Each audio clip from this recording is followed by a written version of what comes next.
Polri terus kuatkan sistem ETLE guna hindari pungli dan tingkatkan kesadaran masyarakat tertib berkendara. Kepolisian Republik Indonesia Polri terus melakukan transformasi penegakan hukum. Salah satunya di bidang lalu lintas dengan penerapan sistem Electronic Traffic Law Enforcement, ETLE, atau tilang elektronik. Penerapan ETLE ini merupakan salah satu program prioritas Kapolri Jenderal Listio Sigit Prabowo guna meminimalisir penyimpangan anggota di lapangan dalam proses penegakan hukum dalam bentuk penilangan. Kepala Divisi Humas Polri Irjen Dedi Prasetyo mengatakan, sudah 34 kepolisian daerah Polda, dan 119 kepolisian resor Polres, yang sudah menerapkan sistem ETLE dalam proses penegakan hukum di bidang lalu lintas.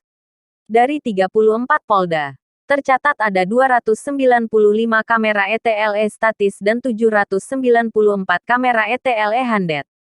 Sementara ETLE mobile onboard sebanyak 63 dan ETLE portable ada 7. 4 Polda dengan kamera ETLE yang tergelar sampai tingkat Polres yaitu Polda Metro Jaya, Polda Jateng, Polda Jatim dan Polda Sumsel. Kata Dedi dalam keterangan tertulisnya. Jumat tanggal 17 Februari tahun 2023. Dalam penerapan penindakannya, Dedi menuturkan bahwa hingga Desember tahun 2022, ada 42.852.990 kendaraan yang tercapture kamera ETLE. Dari angka tersebut, sudah ada 1.716.453 yang sudah tervalidasi datanya oleh petugas back office dan sudah diteruskan dalam bentuk kirim surat konfirmasi kepada pemilik kendaraan. Kemudian sudah ada 636.239 data yang sudah terkonfirmasi melakukan pelanggaran. Adapun proses konfirmasi terkendala dengan alamat pemilik kendaraan tidak valid dan tidak ada tracking pengiriman surat konfirmasi. Sementara dari data di atas, sudah ada 268.216 terbayar usai pemilik kendaraan terkonfirmasi dan diberikan blanko tilang serta kode bayar. Dedi menjelaskan penerapan sistem ETLE mengurangi sentuhan langsung antara petugas dan pelanggar. Di mana pelanggaran yang dilakukan pengendara berawal dari tertangkapnya kendaraan pelanggar melalui kamera ETLE. Kemudian petugas back office melakukan verifikasi dan mengirimkan surat konfirmasi pelanggaran ke pelanggar melalui Pos Indonesia. Pelanggar bisa mengonfirmasi melalui web service atau datang ke posko. Setelah itu, pelanggar diberikan kode pembayaran tilang melalui SMS atau email untuk dibayarkan melalui bank. Semua mekanisme yang ada mengurangi interaksi langsung antara petugas dan pelanggar. Hal ini dimaksudkan untuk mengurangi suap ataupun bentuk pelanggaran lainnya, katanya.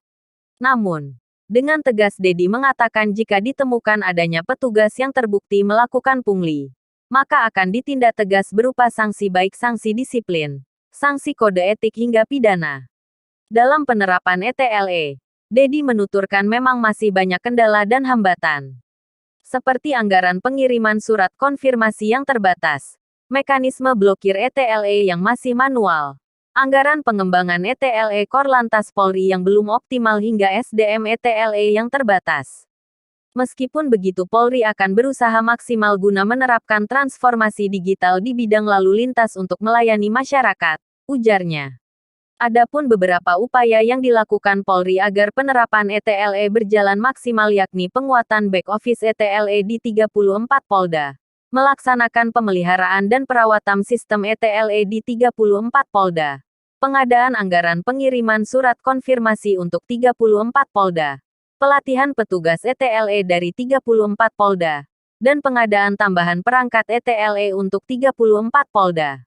Lalu melakukan otomatisasi mekanisme blokir ETLE yang terkoneksi dengan aplikasi ERI dan sertifikasi petugas penindak pelanggaran lalu lintas secara berkelanjutan untuk 34 Polda.